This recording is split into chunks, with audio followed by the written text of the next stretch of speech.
माँ बाप अपने बच्चों के बेहतर भविष्य के लिए अच्छे से अच्छा जीवन साथी चुनने की कोशिश करते हैं, लेकिन आजकल के जो बच्चे हैं उन पर इस कदर अपने आप को आगे बढ़ाने का भूत सवार होता है, ना तो वो अपने माँ बाप की मानते हैं और ना ही किसी बड़े की मानते हैं। वो खुद निर्णय लेना चाहते हैं, वो खुद चाहते हैं कि हम अपना जीवन साथी चुनें, और वो इस तरह की गलतियां कर जाते हैं जिसके बाद पूरे जीवन भर उन्हें पछताने के सिवा कुछ भी नहीं मिलता।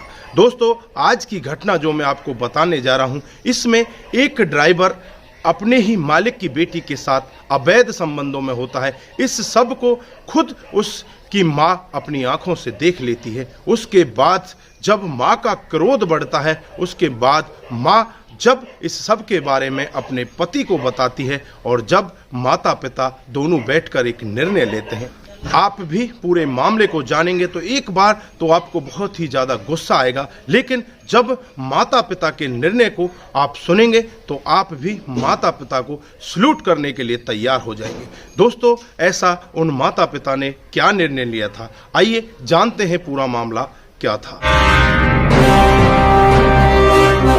नमस्कार, जय हिंद। आप देख रहे हैं APH न्यूज़ राहुल रावत के साथ। तो दोस्तों, आज की जो मैं हकीकत की घटना आपको बताने जा रहा हूं, मुंबई के मलाड क्षेत्र की है। यहाँ पर मुंशी लाल नाम का एक व्यक्ति, जिसकी उम्र लगभग 52 साल होती है, वो एक अपनी फैक्ट्री चलाया करता है और काफ़ी सारे वर्कर उसकी फैक्ट्री में काम करते हैं। जो मुंशी लाल होता है, उसके परिवार में उसकी एक बेटी होती है जिसका नाम होता है कोमल, और जिसकी उम्र होती है 22 साल। उसी के साथ उसकी पत्नी भी रहा करती है। घर परिवार बड़े अच्छे से चल रहा होता है, पैसे की कोई तंगी नहीं होती, बहुत ही ज़्यादा पैसा होता है। जो कंपनी होती है उसमें एक राहुल नाम का लड़का भी काम किया करता है, जिसकी उम्र लगभग 24 साल होती है। वो बहुत ही अच्छा वर्कर होता है, टाइम पर ड्यूटी आता है, टाइम से ही पूरा काम निपटा लेता है। जो मालिक की निगाहें होती हैं उस राहुल के ऊपर होती हैं कि ये बहुत ही ईमानदार और बहुत ही नेक लड़का है। उसके बाद जो मालिक होता है उस राहुल को कंपनी से हटाकर अपनी बेटी का पर्सनल ड्राइवर बना देता है और उससे कहने लगता है कि तुम्हें मेरी बेटी को कॉलेज में छोड़कर आना है और उसे वापस लेकर आना है, तुम्हारी बस यही ड्यूटी है।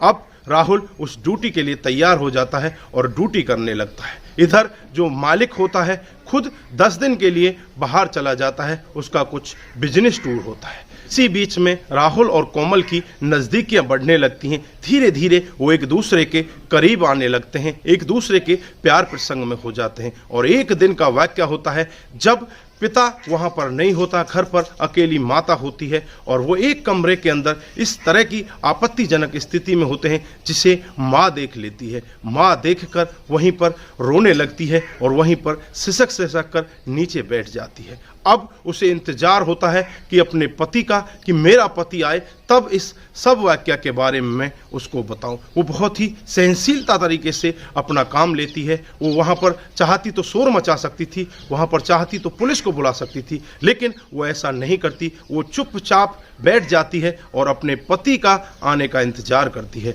और 10 दिन के बाद जब उसका पति आ जाता है तो पति आने के बाद पति के सामने बैठकर वो रोने लगती है और कहने लगती है कि हमारी बेटी ने तो बहुत बुरा काम कर दिया, हमारा तो मुंह काला कर दिया। ये तो ड्राइवर के साथ में इस तरह के अवैध संबंधों में है। अब पूरा मामला जब पिता सुनता है तो एक बार के लिए पिता को भी क्रोध आता है, लेकिन पिता अपने क्रोध को शांत कर लेता है और राहुल को अपने पास बुलाता है। जैसे ही राहुल उनके घर में प्रवेश करता है तो राहुल दूर से ही हाथ जोड़कर खड़ा हो जाता है और रोते हुए कहने लगता है कि साहब, मुझसे बहुत बड़ी गलती हो गई, मैं बहक चुका था, मुझे नहीं पता मैंने कितने बड़े जुर्म को अंजाम दे दिया, मुझे हो सके तो माफ़ कर दो, नहीं तो मुझे सलाखों के पीछे भेज दो। अब पिता पूरा मामला सुनता है तो पिता उससे कहता है कि नहीं, तुम इधर आओ, मेरे पास बैठो।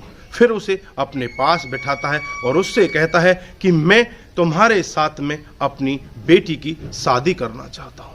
राहुल जब ये पूरा मामला सुनता है तो एकदम से उसके अंदर जो भय था वो एकदम से दूर होने लगता है और जो बेटी उसकी बगल में छुपकर ये बातें सुन रही थी वो भी एकदम से खुश हो जाती है। लेकिन पिता से जब पूछा जाता है कि तुमने इतना बड़ा निर्णय कैसे लिया, तो पिता कहने लगे कि मैं इस लड़के को काफ़ी दिन से चाहता था, मैं इस लड़के को काफ़ी दिन से देख रहा था। अगर मैं पहले ही अपनी बेटी को ऐसा कह देता कि तुम इस ड्राइवर से शादी कर लो, तो शायद मेरी बेटी इनकार कर देती और इस ड्राइवर से शादी नहीं कर पाती। मुझे पता है ये लड़का बहुत ही होनहार है, ये लड़का बहुत ज़्यादा मेहनती है, मेरी इकलौती बेटी है और आज तो हमारे पास बहुत ज़्यादा पैसा है। अगर बदकिस्मती से ये पैसा कहीं पर डूब जाता है तो ये मेरी बेटी को कभी भी भूखे नहीं सोने देगा, क्योंकि इसके अंदर बहुत ही ज़्यादा मेहनत है, बहुत ही ज़्यादा लगन है। मैंने खुद इसको अपनी बेटी के नज़दीक आने के लिए उसका ड्राइवर बनाया था। अब पिता की ये सब बातें सुनकर जो माँ होती है उसको भी अचंभा लगने लगता है और उस राहुल के घर वालों को बुला लिया जाता है। उसके बाद उन दोनों की बड़ी धूमधाम से एक डेट निश्चित करके शादी कर दी जाती है। तो आप लोगों ने देखा किस तरह से एक पिता ने इतनी समझदारी से काम लिया। अगर वो पिता चाहता तो क्रोध में आकर पुलिस को भी बुला सकता था, क्रोध में आकर उसके साथ हाथापाई भी कर सकता था, क्रोध में आकर बहुत ज़्यादा नुकसान भी कर सकता था। उसने अपने आप को भी बचाया, अपने परिवार को भी बचाया और उन दोनों प्यार करने वालों को एक साथ मिला दिया। आज वो दोनों बड़े हंसी खुशी अपने जीवन को व्यापन कर रहे हैं। तो दोस्तों, आप यहाँ पर क्या कहना चाहते हैं? मुझे तो ऐसे पिता को सलूट करने का मन करता है, क्योंकि जिस पिता ने इतनी अच्छे से, इतने बढ़िया ढंग से अपने आप को संभाला और अपने परिवार को टूटने से बचा लिया, ऐसे पिता को तो बार बार सलूट करने का मन करता है। तो दोस्तों, आपकी जो भी राय है कमेंट बॉक्स में जरूर दीजिएगा। दोस्तों, इस घटनाक्रम को सुनाने का उद्देश्य किसी को बरगलाना, किसी को बहकाना, किसी पर किसी प्रकार का दबाव बनाना नहीं है। हमारा उद्देश्य बस यही है कि आप लोग जागरूक हों और ऐसी घटनाओं के बारे में जानें जो डे बाय डे हमारे समाज में बढ़ती जा रही हैं। दोस्तों, कुछ घटनाएं ऐसी होती हैं जो हमें सीख भी दे जाती हैं। यहाँ पर जो ये घटना घटी है इसने हमें बहुत कुछ सीखने को दिया है। दोस्तों, अगर ज़्यादातर परिवार ऐसा करने लगें, ज़्यादातर लोगों के विचार इस तरह के बन जाएं, तो इस क्राइम का जो रेशो डे बाय डे हमारे समाज में बढ़ता जा रहा है, एक दिन बहुत ही छोटा रूप में आ जाएगा। दोस्तों, क्राइम नहीं बढ़ेगा, ज़्यादातर जो क्राइम है वो अवैध संबंधों के चलते हुए होते हैं। तो दोस्तों, आपकी जो भी राय है कमेंट बॉक्स में जरूर दीजिएगा। दोस्तों, आप जहां भी रहें सतर्क रहें, सावधान रहें और अपने आप को सुरक्षित रखें। आज के लिए बस इतना ही, फिर मिलते हैं किसी नए मूड के साथ। तब तक के लिए आप अपना ख्याल रखें, अपने परिवार का ख्याल रखें, सतर्क रहें, सावधान रहें। नमस्कार, जय हिंद, जय भारत।